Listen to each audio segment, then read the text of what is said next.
Morning. Give an update on your quarterback situation, Coach.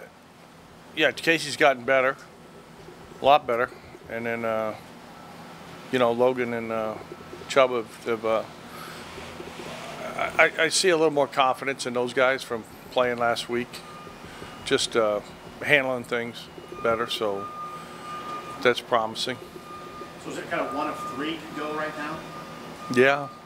I mean, just see where everybody's at tomorrow afternoon, and that way. So, Casey's played enough that you can get a guy ready in a little bit. He's mentally there. He's been in the meetings and done some stuff. So, and the two other guys got some game action. So, I feel better about it than. Casey thrown today? It was not really, but he's out there. So. How much does Casey push to get out there? Is he kind of in your ear about it, or? I mean, as I said to you earlier, I'm not a doctor, so I don't. I've been around enough that way that I don't mess with it. So that's Mark and the doctors and everything else. But yeah, he's been in the meetings, he's done everything. So. What are those decisions like on game day, sort of in real time, or is that your kind of decision? Is that the doctors? Is that talking with Mickey? Yeah, I don't. As I said, I don't.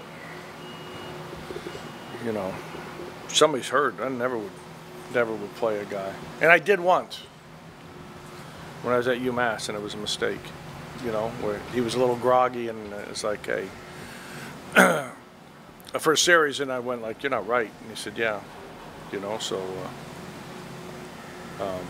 And I was there when Colt McCoy got hurt on a Thursday night when Silverback James Harrison hit him, and then he went into the game and didn't, and that's when that whole thing. But we don't ever want anybody to ever do something that'll harm. That's not, whether it's the NFL or here. I've never seen anything like that, So yeah, if they're hurt, they're hurt. They're tough guys. Play at this level. You got to be a tough guy. So have a lot of respect for the players, and certainly have a lot of respect for the doctors.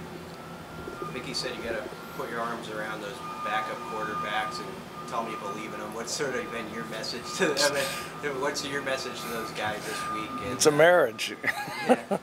Yeah. I don't hug my wife all the time, and I don't hug those guys all the time. So, but sometimes you got to get a message across, and they've been really good. They've been really good. We have a good room, and those guys have been a lot of fun to be around. I've seen them grow, and I've seen them take steps forward. So, this is the biggest step of their career, and going into Michigan's not an easy task. I haven't been there, but I've been enough other places. So, they're all that they, what's written about them is all. You just got to watch the tape. So that obviously this kind of game, you probably don't have to. You hope that you don't have to try to motivate somebody as much. You put the tape on, you watch their numbers, you look at how they play, and they're fast and they're physical, and they have a solid scheme they believe in, and playing with a lot of confidence. So we got to far and away put our best game together on offense. And probably the disappointing thing last week was the drop balls in crucial situations that cost us points. And if we do that, we won't have a chance. But if we execute and operate at a good level, then we'll have a chance to see where this thing goes. When you look back at that game against Minnesota, was there anything you would have done differently if you evaluate it? Yeah, I mean, anytime you lose, you say, should have called this, maybe here. The interception was, it was a play we talked about, and that one hurt. But we talked to the guys. We drop the ball in crucial situations. We left points on the board, and we had. If we catch the last one, hey, we got 1:10 on the 30-yard line, and with a chance to win the game. And I'd take that this week. So in this, with your backup quarterback. So that's a credit to the defense and the special team and the whole team. And it's got to be a team effort. And I don't think we've played our best as a team, looking at the whole thing but we got to play our best game on offense. And I said the experience of being out there, it's all good when you're in practice and those things, but I can remember, you know, it's like, yeah, Ben Roethlisberger started, was Rookie of the Year, and came to me on the sideline after the first series of the Super Bowl and said, wow, man, it's just fast. So it's probably going to be the same thing in Michigan, so you want to make sure the guys are confident and you give them something that they feel good about. And we talk in between series all the time anyways. If you wanted to see a little more consistency out of Logan in practice, I only asked that because Mickey kind of hinted at that maybe he'd been more of a gamer or whatever you want to say than... No, well, tell Mickey he should be at the defensive side more. No, he's been, no, he really had his best week of practice, and both those guys have had their best week this week.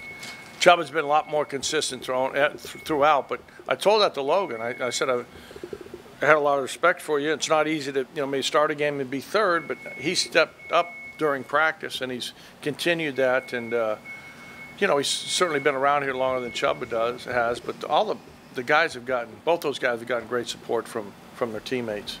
There hasn't been any word that way. We'll just see how we go on that part. There's certain plays that Logan does a little bit better than Chubba, and certain things Chubba does. So we just, see how it is. Really, I don't make those decisions really till Friday, till I see the guys that way. And the plan doesn't change, but they each have a set of plays. The same with the running backs that way. Maybe said he talked to you about maybe being more satisfied with 3 or 4 yard runs and playing more Big Ten football. What do you think of that sentiment, and how did that conversation go? It still comes down to you got to score more points. I would have been satisfied if we won 21-20, or, I don't really care if we win 3-2. It doesn't, that way. So whatever gives us the best chance. But you got to look at the scoreboard and play it off the way it was that way. We weren't as aggressive in the end of the half last week. Up 10-0, said, hey, we want to get out of here. Minute 30. That's one of those things. If you have Casey there against Purdue, we went 30 seconds and went down the field. So that comes down to your personnel and where you're at by looking at the scoreboard. Now, if we're down 20-10, then you're probably going to go for some things that way. But that's always the way it plays out. Same with score on whether you're going to, what's your third down call, and do you have 2 plays, and are you going to go for it on 4th down, or are you going to take a shot, or what are you going to do with those things? So that all comes into, and each game's its own story. That's the beauty of football, that we don't know what's going to happen, and you see what lays on the table, and then you make decisions off of those things and your personnel. 1 or 2 more. Hey Mark, what's your reaction when you see you guys are 28, 29 point underdogs, and has there been a moment in your career that is comparable to that? That's the first time I don't ever look at that. I lost $60 when I was a freshman at Brown and never gambled since, so I got smart that way. But yeah, I coached at UMass. We played Florida, we played at Mississippi State, we played at South Carolina. So I don't ever look at it, and I know how good Michigan is, and I know how good we can be, and you just want to put your best foot forward in that. And I told the players, I told the kids, I don't know how I came across it, but Ronnie Brown and I were together, and in 1983 I was the receiver coach at Brown University, and we had scheduled a game against Penn State, and they were the defending national champion. Obviously, Joe Paterno was a Brown grad, but we'd lost to Harvard, and it was 17-7, I believe. Played terrible. We had to take a bus and go to Penn State in front of 80,000. Those kids had never played, well, those years played 25,000. And it was the time of my coaching career I said that, well, why are we playing this game? We got no shot. And the game ended up being 38-21. We had more yards, ran for 310 yards, and from that point on, so I'll never say never. So I told the players that, hey, we got a great opportunity. And that's what it is. We're Division I, and we got a chance, and that's all you ask for. Have you crossed paths with Harbaugh in your coaching career at all? Yeah, he came out to camp. I know John better since I was with all those years. He was with the Ravens. I was with the Steelers, and I'd see him. Jim came to camp at UMass. We had some players there, and so that way. And I've talked to him a couple times. I've seen him around, but I know John a little bit better than I do Jim. So, that way.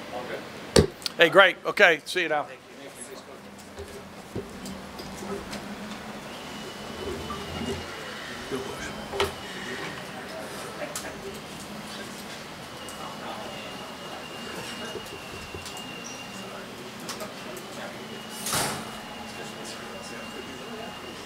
Yeah.